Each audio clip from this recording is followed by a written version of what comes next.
নমস্কার ফ্রেন্ডস, আজকে আপনাদের দেখাবো একটা ছোট্ট বিম গাছে কীরকম বিম হয়েছে। তো দেখুন, গাছটা আগে দেখুন কত ছোট।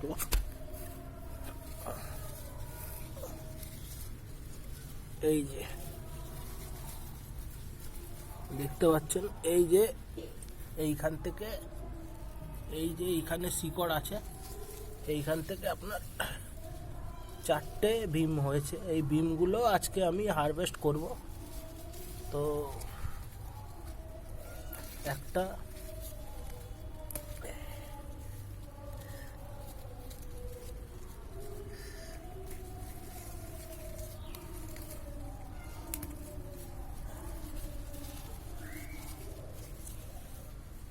দেখুন,